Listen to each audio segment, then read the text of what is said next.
السلام علیکم ورحمۃ اللہ وبرکاتہ۔ بسم اللہ الرحمن الرحیم۔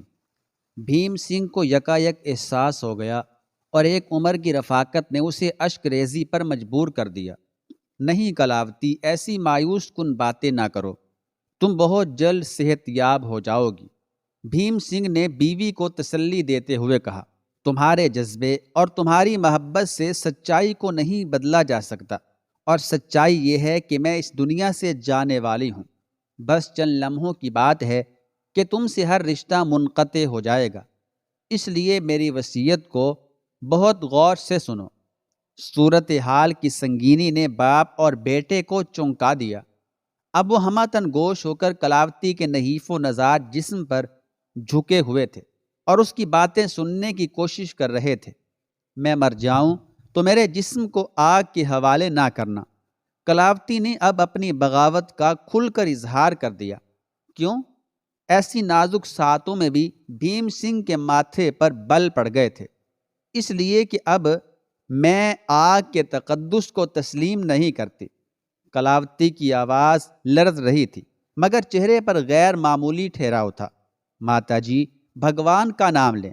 بیٹا پرتاپ سنگھ گھبرا کر بولا، رام کو آواز دو، کرشن کو پکارو کہ انہی کے نام سے انسان کو مکتی حاصل ہوتی ہے۔ بیٹے، میں بہت کوشش کرتی ہوں مگر یہ نام میرے ہونٹوں پر نہیں آتے۔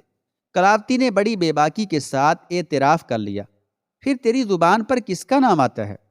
بھیم سنگھ نے اس نازک وقت میں بمشکل اپنا غصہ ضبط کرتے ہوئے کہا، اللہ اور محمد صلی اللہ علیہ وآلہ وسلم۔ اب صرف یہی دو نام یاد آتے ہیں۔ یہ کہتے کہتے کلاوتی کے چہرے پر ایک روشنی سی پھیل گئی اور ہونٹوں پر ایک آسودہ سی مسکراہٹ ابھر آئی۔ بھیم سنگھ بازی ہار چکا تھا، مگر وہ اپنی بیوی کے آخری وقت میں مشتعل ہونا نہیں چاہتا تھا۔ تو پھر مسلمانوں کے خدا کو یاد کر کہ تو اپنی ضد نہیں چھوڑے گی۔ یہ ضد نہیں پربھو، مکتی مارگ ہے۔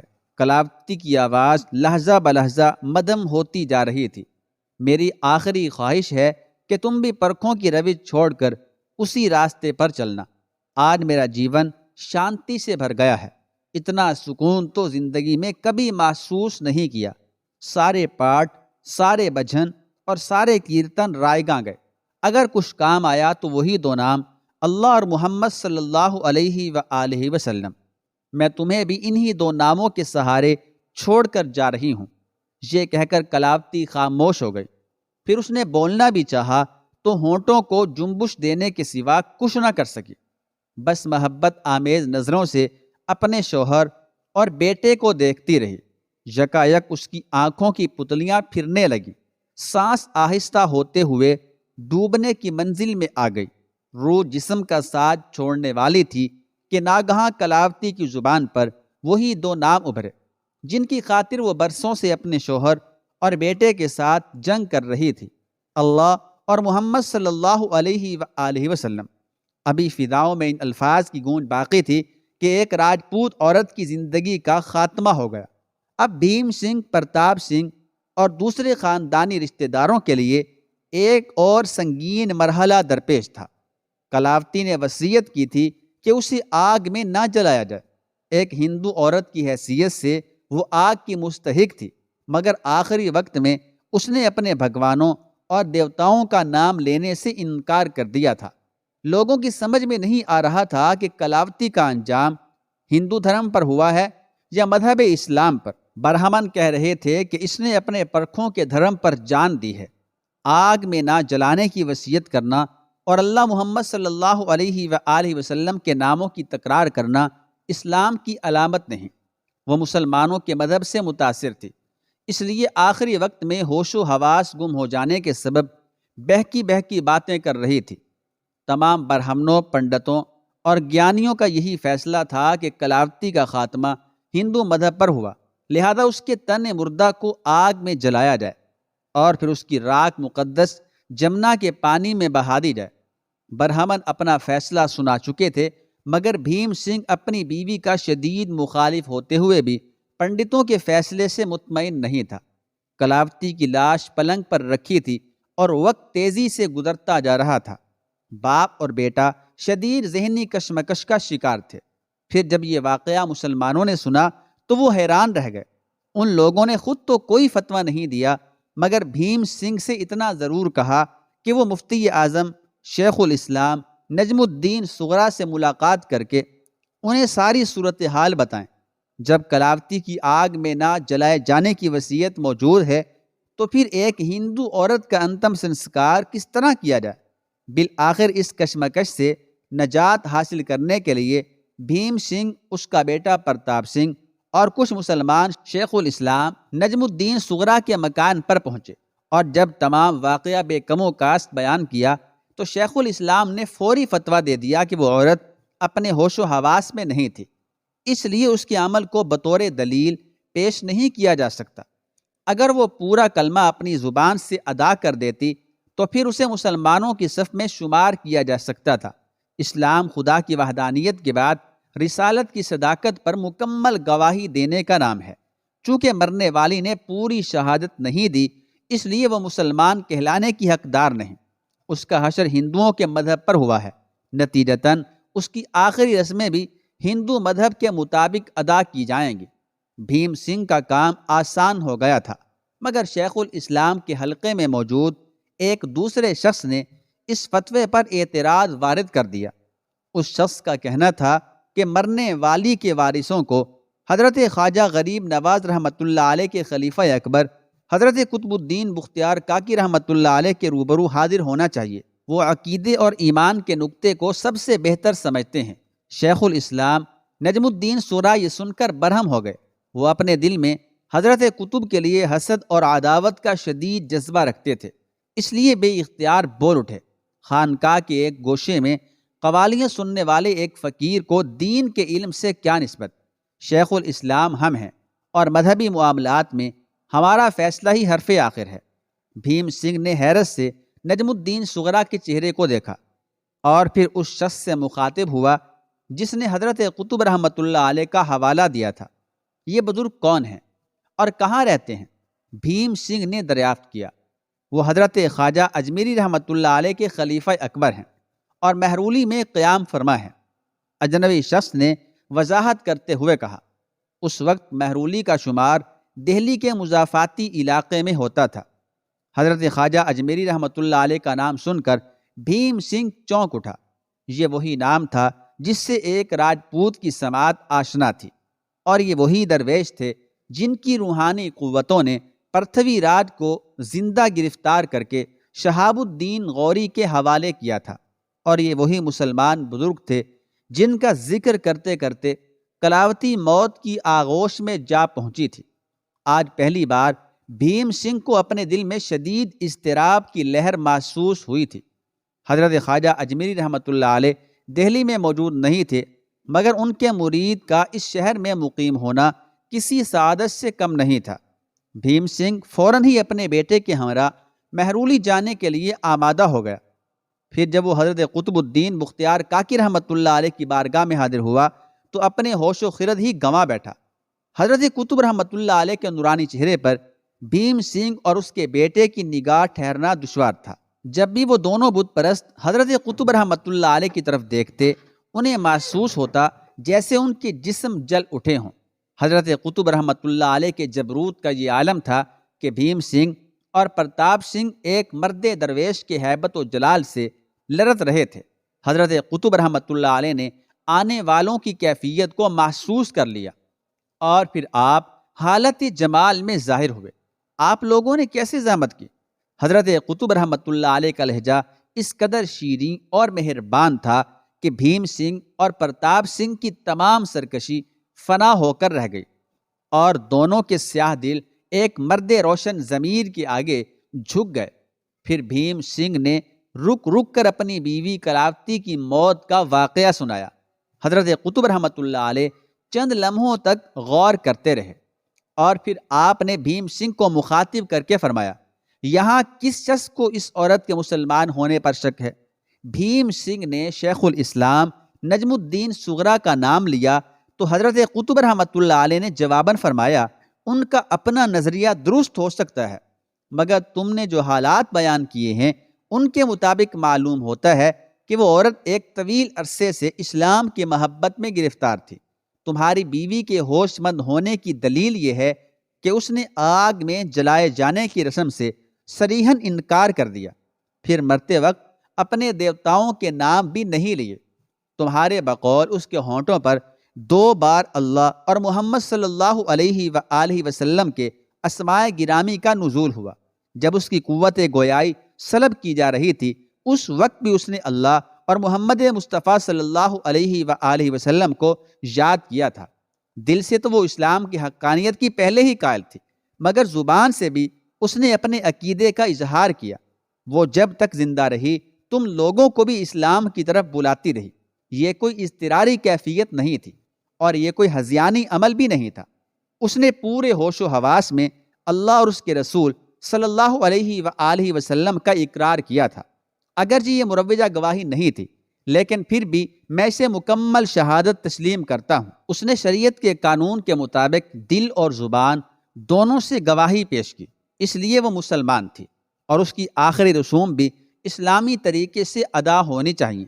حضرت قطب رحمۃ اللہ علیہ کی ایک نظر کرم نے بھیم سنگھ اور پرتاپ سنگھ کے دلوں میں چھپے ہوئے بتوں کو پہلے ہی پگھلا دیا تھا، اور جب آپ نے ان دونوں سے طویل گفتگو کی تو کفر کی ساری رسمیں دھری کی دھری رہ گئیں۔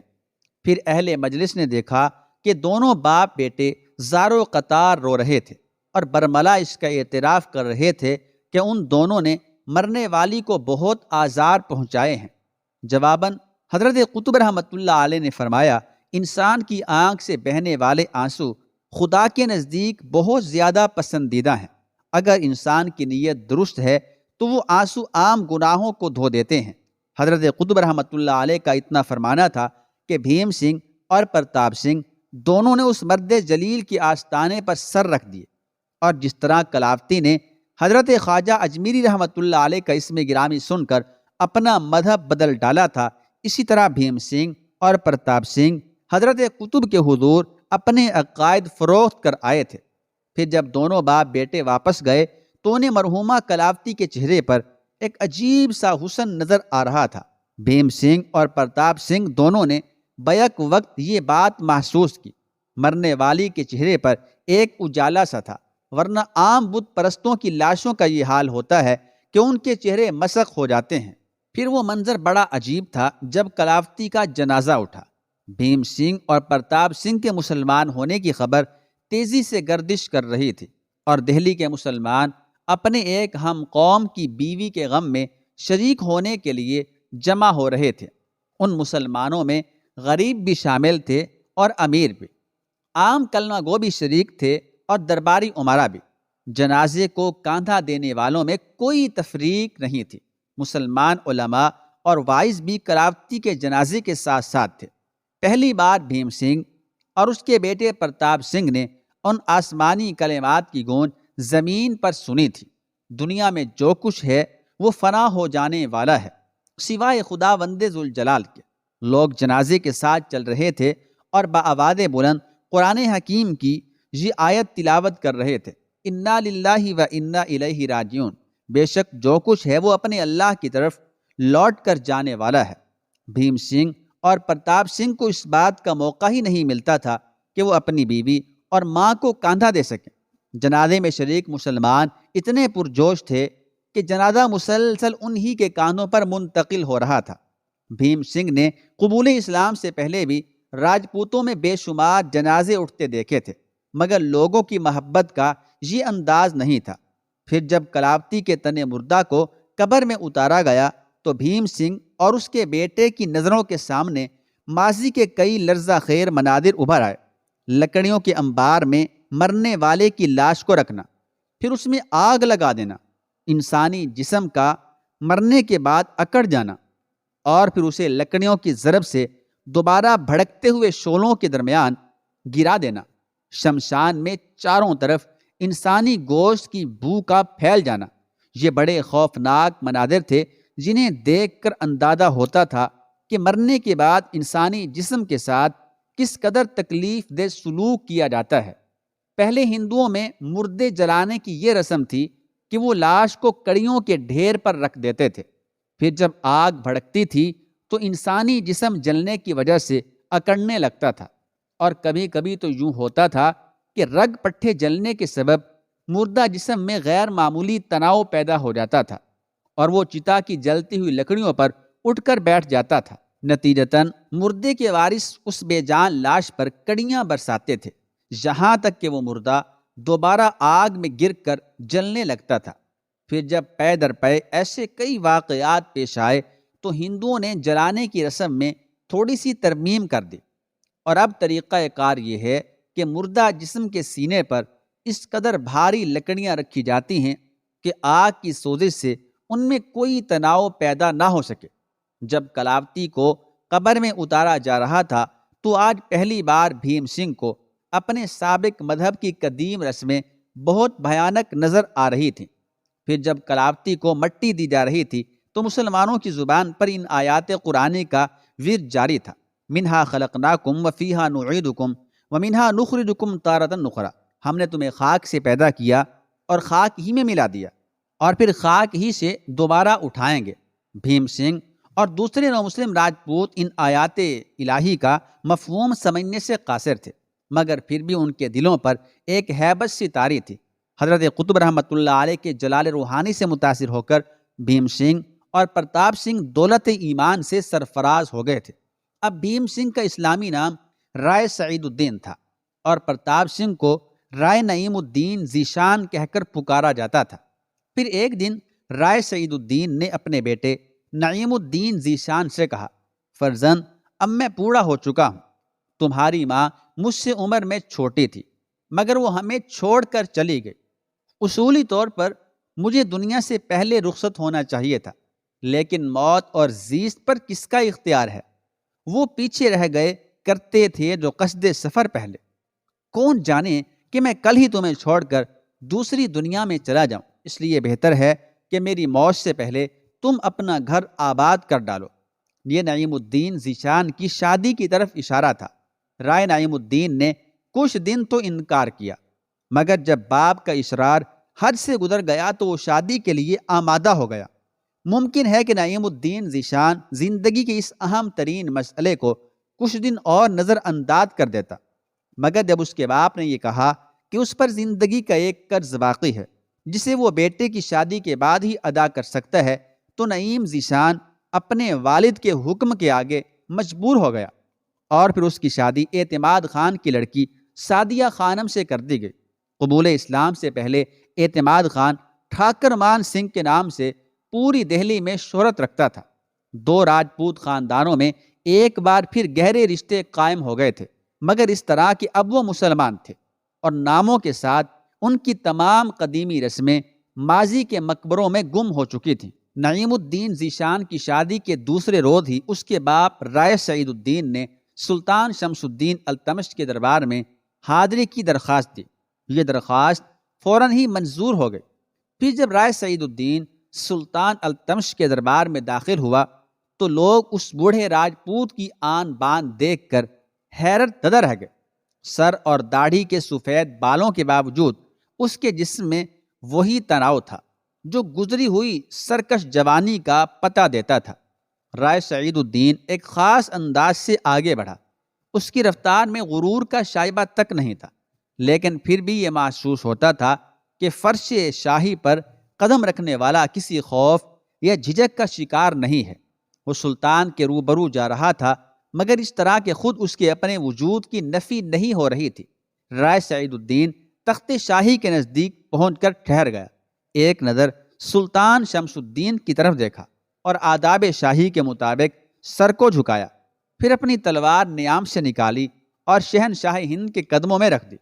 سلطان، اب عقائد کے اعتبار سے میں اور آپ برابری کا درجہ رکھتے ہیں کہ اسلام کا یہی فیصلہ ہے۔ دربار شاہی میں رائے سعید الدین کی باروب آواز گونج رہی تھی۔ بے شک نئے مذہب سے وابستگی نے مجھے آپ کا بھائی بنا دیا ہے، لیکن پھر بھی ایک فرق مراتب میں ہم دونوں کے درمیان موجود ہے۔ آپ فرما روا ہیں اور میں فرما بردار۔ آپ کا حکم اس وقت تک نہیں ٹالا جا سکتا جب تک ان کانوں پر سر کا بوجھ برقرار ہے۔ میں نے اپنے عہد گمراہی میں بے شمار جنگیں لڑیں، مسلمانوں کے خلاف بھی شمشیر کھینچی مگر سب کچھ رائیگاں گیا۔ اب ہدایت ملی ہے تو اس وقت کہ زندگی کی شام ہو رہی ہے۔ رائے سعید الدین کا لہجہ بڑا پر اثر تھا۔ تمام درباری اس بوڑھے راجپوت کی گفتگو حیرت سے سن رہے تھے۔ تمہارے جذبات قابل قدر ہیں رائے۔ سلطان شمس الدین التمش کے ہونٹوں کو جنبش ہوئی۔ تم زندگی کی شام کا ذکر کر رہے ہو۔ اگر رات کے آخری لمحے میں بھی کسی شخص کو ہدایت مل جائے تو وہ ایک خوش نصیب انسان ہے۔ میں بھی تمہاری خوش بختی پر گواہی دیتا ہوں کہ میرے پیر و مرشد حضرت قطب رحمۃ اللہ علیہ کے صدقے میں تمہیں، تمہاری بیوی اور تمہارے بچے کو منزل نجات مل گئی۔